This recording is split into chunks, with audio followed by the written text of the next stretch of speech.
Marcia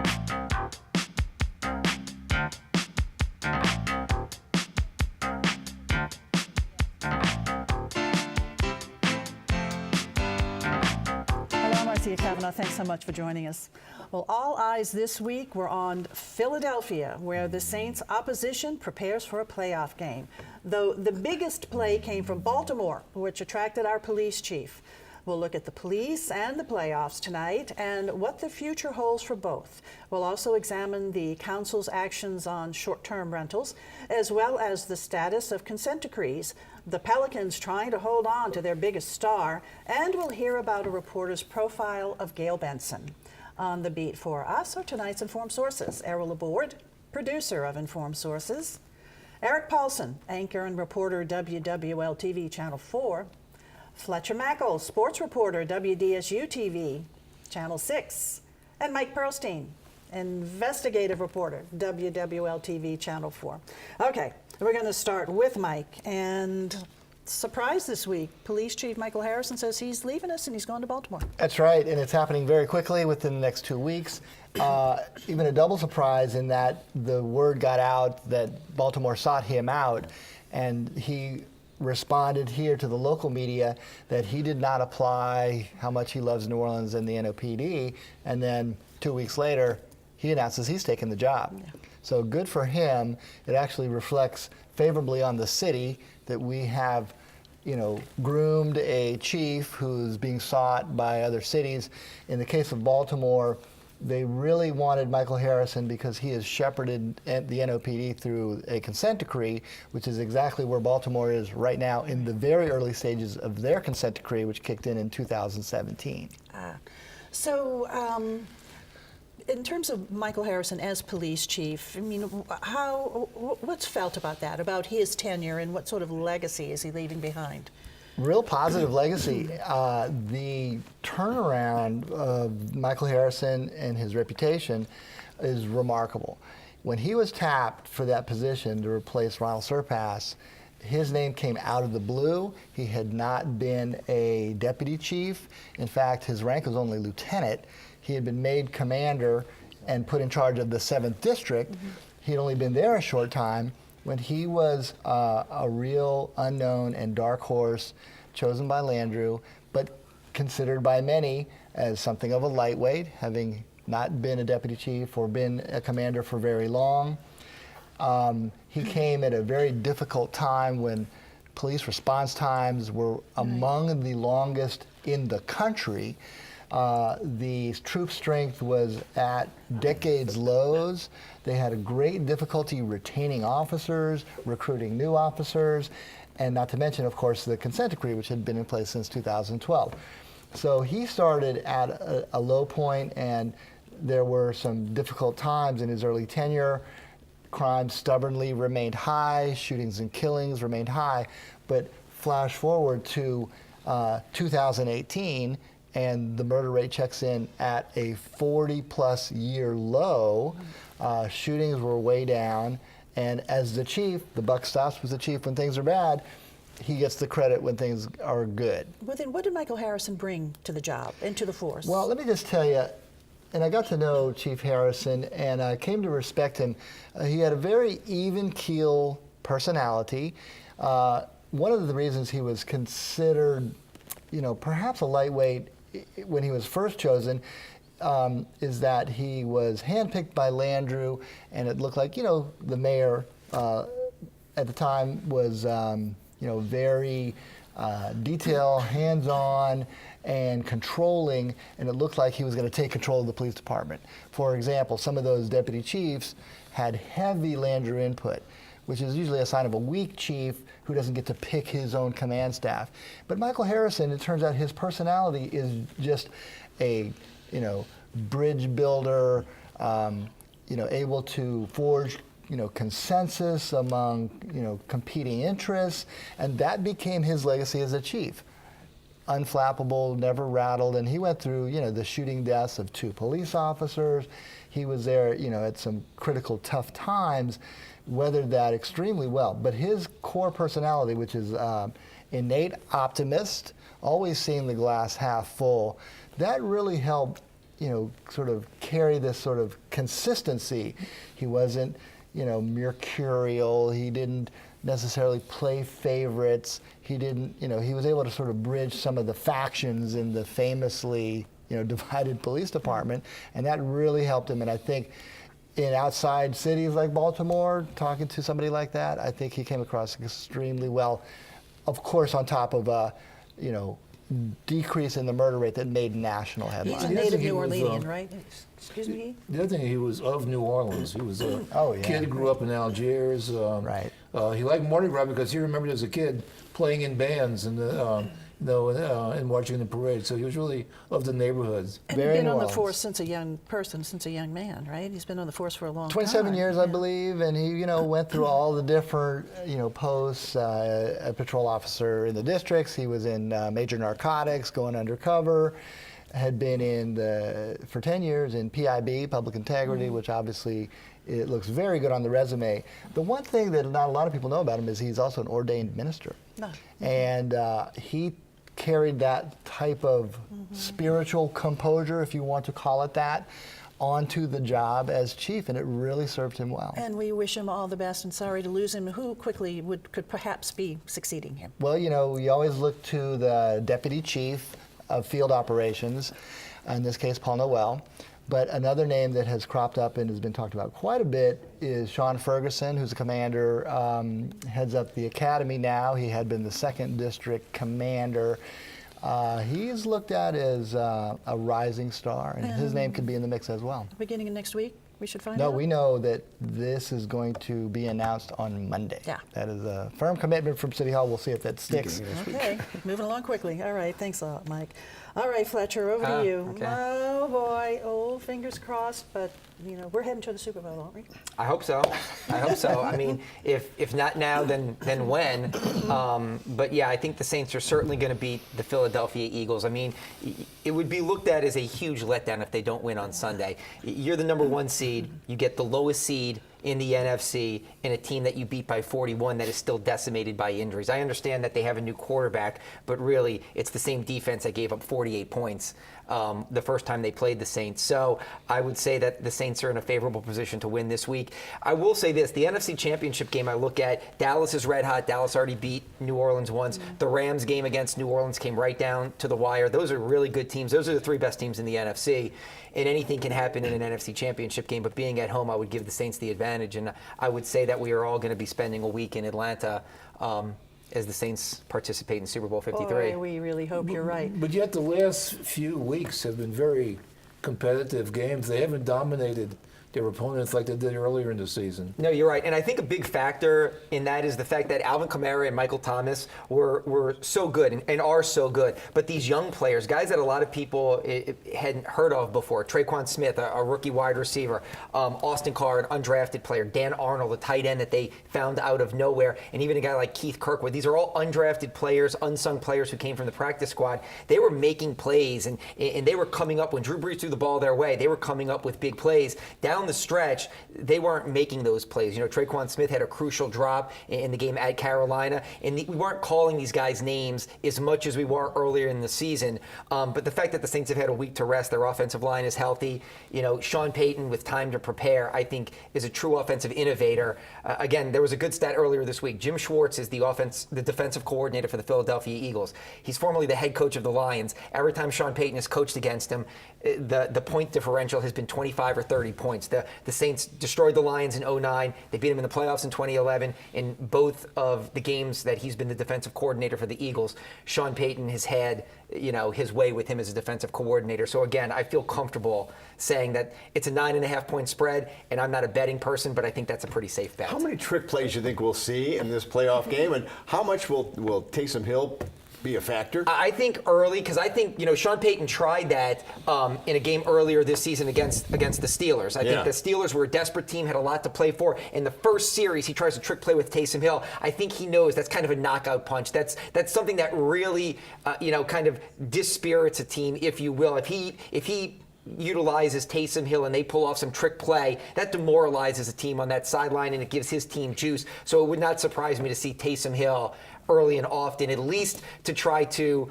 establish some type of dominance in, even if it's just from a mental capacity of, we're better than you, we can do whatever we want against you. You said earlier, you hear the Eagles have a new quarterback. They that do. would be. Sure, Nick Foles. Yeah, Nick Foles. we keep hearing his name, so how dangerous We is did. he? Look, he took over last year. A former starter in the NFL, went to the same high school as Drew Brees. Obviously, a very accomplished player who fell on some hard times and worked his way back up as a backup. Took over last year and obviously led them to a Super Bowl championship. Became the Super Bowl MVP. Takes over this year. The Eagles were down and out. I mean, the Eagles had to win their final 3 games and needed help to get into the playoffs. It all happened, and then they go to Chicago last week. That everybody was talking about the Bears as an ascending team, and he didn't play great in that game, but he made a clutch drive down the stretch, which helped them tremendously.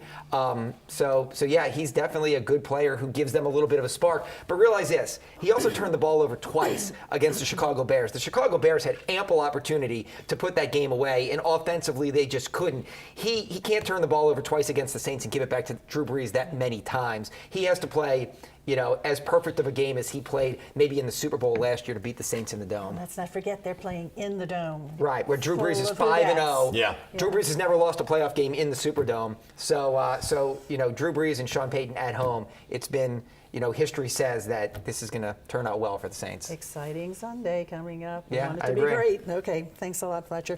And Gail Benson, of course, is one of the biggest fans. And you Oh, got yeah. a chance to sit down and talk to her. Now, you've known Gail for a while. I've known Gail since probably the mid-'80s. She was a friend of our old buddy Angela Hill. And at the time, she was doing interior design, and she did the interior of a house I had in the late 80s. And then we just got to be friends. I did some charity work for some things she was involved in for a long time. And then when it was announced she was engaged to Tom Benson, as you saw in the piece I had last night, first thing I called her up and I said, "You're engaged to who?" She said, Angela said the same thing. But she's just a wonderful, and I was curious because I really hadn't talked to Gail that much since she married Tom. And to get back and just really have a long time, because I spent almost the entire day with her Sunday on the last home game of the regular season with her in her suite. She has a mass before each home game. We went down to the Drew Brees suite, and she is great with the kids, wonderful with Brittany. She and the Brees family have gotten very close. She's godmother to Rylan. The little girl. The little girl. Yeah. And so it was just really neat. And I was just curious if she was still the same Gail that I knew for all those years, and she really was. Always just a sweet, very elegant and delicate woman, you would think, but really a very strong woman. And that's one of the things that I really wanted to get across in the special we had last night, is because I look at Gail and I think she's one of the most interesting people you don't know. I mean, because we saw her with Tom all the time. When do you recall hearing her speak? Not much. She was always at Tom's side, and we saw in the story last night when she talked about when they first got engaged, Tom told her that he wanted her to sell all her property, wanted her to get rid of her business. He wanted her attention on him 100%. And then after they got married, and she did that, and after they got married, I mean, she was with Tom 24/7, except for the times he went to that Manresa, which is a Catholic retreat. He'd go there once a year for 3 days. But she didn't do that like, okay, Tom, I'll do that right away. No. She resisted a bit. And that I know for sure, because knowing Gail, I mean, she was very into her business, and she was a very independent woman. I mean, she had been single for quite a while, and I mean, she was running her life. She was very happy with her life. And then when she met Tom, and he first proposed, and then said, "I want you to sell everything," I think she was a little taken aback at that. Yeah, that's what she indicated. Yeah. So in your sit down with her and knowing her before, and I got to say that I knew her too, and done business with her with Gail Bird Interiors, and she also had for a while a little clothing shop. Right. Which of course was full of clothes that were absolutely wonderful. I still have a shirt that she sold me, a beautiful blouse that I wore when my oldest son was just 1 year old, and I had that picture, and so I saved that. I could never fit in it now. But the shirt is in absolutely impeccable shape still after all of these years, and it sort of speaks for Gail, that just the testament to the quality of her. Well, if you look at Gail, I mean, she is stunning to look at. I mean, you know, for a woman of her age, I mean, she looks 20, 30 years younger. and she looks great in person. When we walked onto the field with her, the fans were happy to see her, and she was radiant. And I asked her, are you having a good time now? And she goes, I'm having a great time. Now let me ask you this. So, you know, she's very much into preserving the legacy Oh, yeah. of Tom. Oh, yeah. Following basically his business model, kept his entire brain trust running the team. But has she done anything to put her own stamp on the organization, showing her independence? I think she did that while Tom was alive. She softened Tom. And Yeah. Drew Brees said that. She admitted it. And she did soften Tom. And when you look at why the Pelicans stayed here, that's pretty much Gail. Gail was the driving force behind that. And now they also, and they have so much business right now. She also mentioned that, because we were talking about Dixie Beer, she also has a wine that's going to be coming out. And I said, there's a Benson wine? And she goes, no, there's some other name for it, but it's a company they have out in Napa. And also racehorses. They have racehorses. They have 50 horses.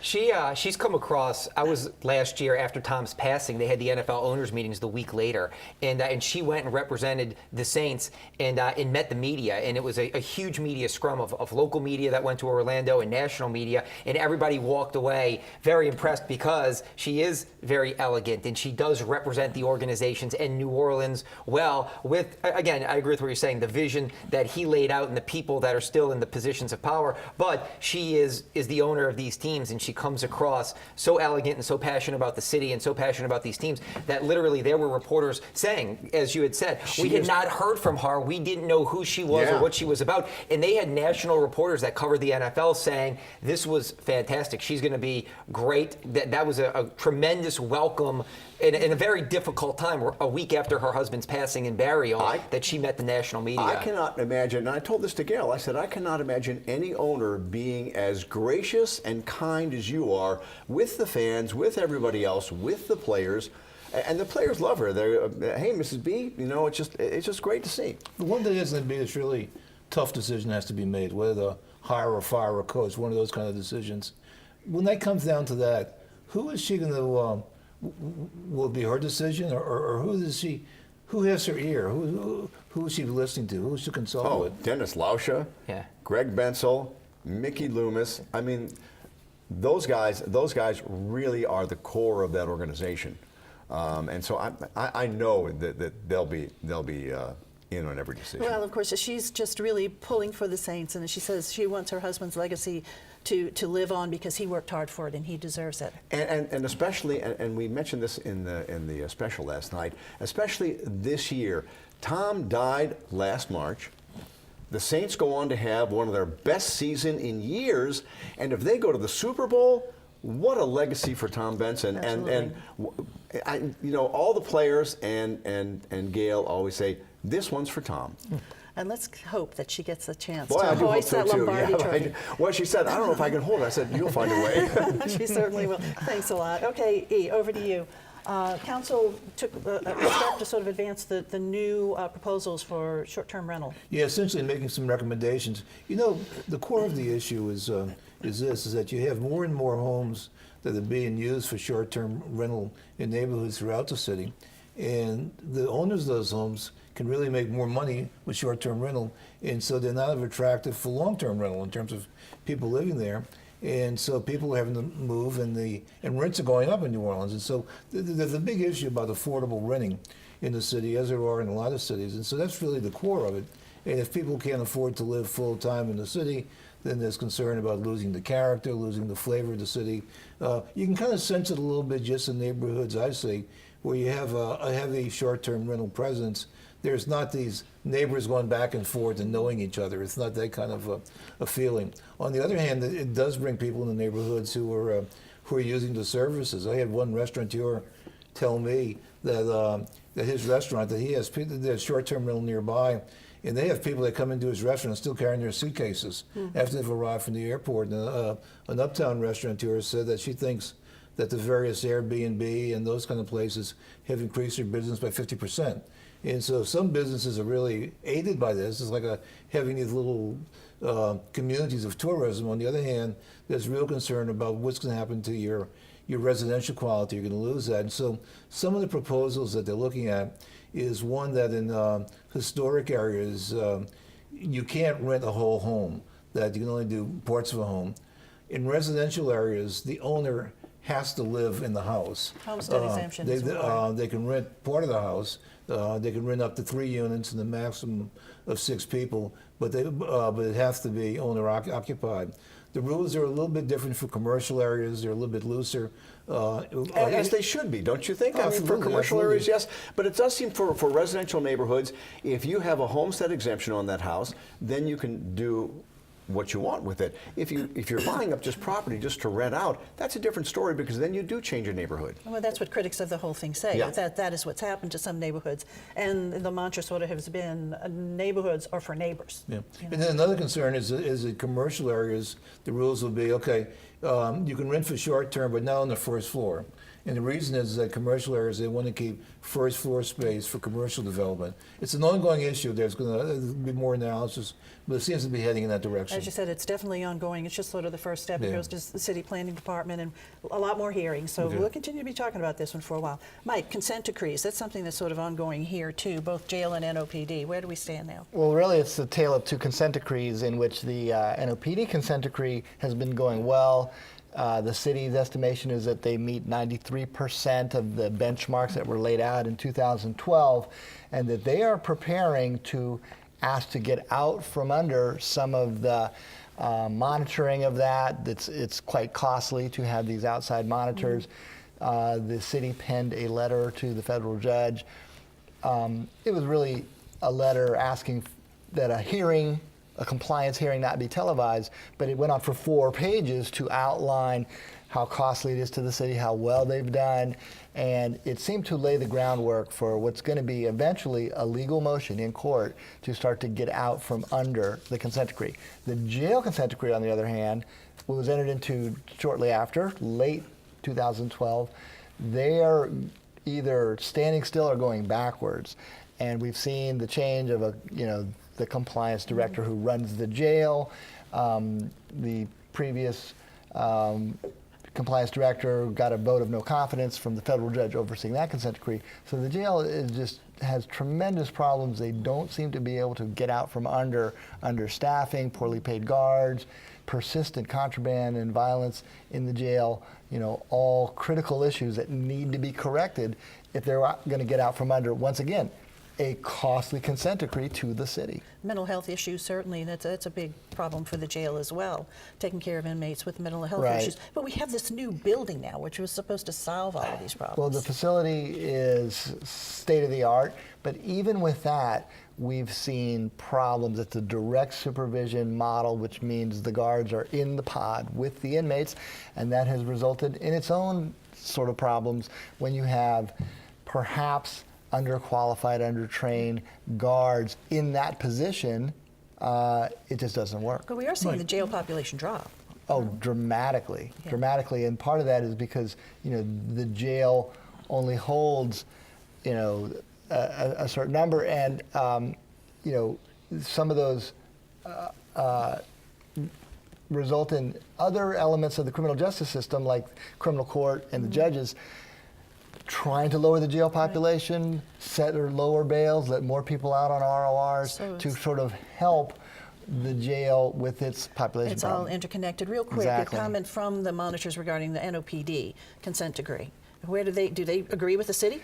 Well, they are sticking to what is the court sort of legal steps. That letter was outside of the actual consent decree lawsuit, so they're kind of like trying to slow the city's roll a little bit, not to get ahead of itself, but do look for what could be, and we have these compliance hearings later this month in January, for both of those sides to air their case. The federal judge ultimately will be the decider of how quickly the city's going to get out from under this. Still under them, though, right now, Absolutely. for both of them. Okay, thanks a lot, Mike. Okay, Fletcher, for you to wrap us up now. The Pelicans. Yeah. It's a real important time for the Pelicans. It is, and I would say go see the final few months of Anthony Davis, and I hate to be Oh, such yeah. a Debbie Downer. Look, I always said when Anthony Davis got here, I love basketball. Some people find a religion. I found basketball. I love the NBA. I love talking about it. I love covering it. I thought Anthony Davis could do for basketball in New Orleans what Peyton Manning did for football in Indianapolis. When Peyton Manning got drafted there, that's basketball country. The Pacers were king. That's the Hoosier State. In motorsports, NASCAR was king. Football was third. But by the time Peyton Manning left, they built a brand new stadium, and football became king because he had 14 years straight of playoff appearances and Super Bowl appearances. I thought Anthony Davis could really make basketball matter here. And it's not that he's not doing everything he can. It's just that they've made a lot of bad decisions and haven't put a great roster around him. And But what about the bad luck to start this season with the injuries? Look, injuries are part of it, but every team deals with injuries. You know, Denver's in first place right now, and they've dealt with a terrible rash of injuries. Every team deals with injuries. You know, Steph Curry last year missed 35 games. It didn't slow down the Golden State Warriors. No, it did not. I just feel like you've got a once-in-a-generation talent. He will finish his 7th season here, and if they don't make the playoffs this year, he will have won one playoff series. So he has a big decision to make. In July, he can sign the richest deal in professional sports in North America. That's an extension. If he doesn't sign the extension, everybody kind of assumes that he will have to be traded because New Orleans will have to recoup some type of assets before he hits free agency in 2020. So on July 1, he will make that decision whether he's here long term or he's not. And if they don't win at the tail end of this season, I hope they do. I hope they go on this crazy run at the end of the season. They get into the playoffs. They make a run because you do see the makings of a good team in there, but they have to consistently do it, and they haven't done that But yet. has there been any hard information from Anthony Davis himself that he wants out? No, he loves New Orleans. I can tell you that. I really do think he likes New Orleans. I think his parents are happy here. I think he wants to make a legacy here, and that's important to him. But I think that winning is ultimately important, and having a great culture And that's of to winning. every athlete. You can't blame them. And there isn't that here. In basketball right now, there has been no sustained winning and no reason. Why would he stay here if in 7 years they haven't been able to put the pieces around him? Why sign up for 5 more? Okay, we want to see wins, and we hope that they get them. We have to wrap up this discussion and look ahead. A restaurant in Mid-City on Iberville Street called Vessel, which is in a former church. It was once Christians and then Redemption. Architectural Digest did a thing about 8 former churches around the world converted into restaurants, into gorgeous restaurants. And that was their word, gorgeous. And they included Vessel as one of the top 8 conversions. It is a beautiful spot. Eric. Can I not give what's going to happen? Can I instead what I hope will happen? I hope it's Breeze and Brady in the Super Bowl in Atlanta. You think about the storyline there. You've got the 2 oldest quarterbacks, arguably the greatest quarterbacks ever, both in Atlanta. Both teams have history with Atlanta. Atlanta hates both those teams. What a great game. Okay, Eric, we're looking for it. That would be great. A 40-year-old quarterback would become the first 40-plus-year-old to ever win a Super Bowl if that happens. I think that's going to happen, too. I think it's going to be Saints-Patriots, and I also think Anthony Davis is going to be playing for the Boston Celtics next year. Okay, you? Okay, well, we have another guest coming to town Monday. That would be President Trump. He's coming to speak to a Farm Bureau convention, and unlike maybe some past presidential talks, he comes where there's a little bit of friction with the farmers, with tariffs, and farmers aren't that happy. It'll be interesting to see what sort of spontaneous protests we may see both inside and outside the convention. All right, guys, thanks for a very interesting discussion here. Thank you all for joining us. We'll see you again next week for Informed Sources. Have a good evening.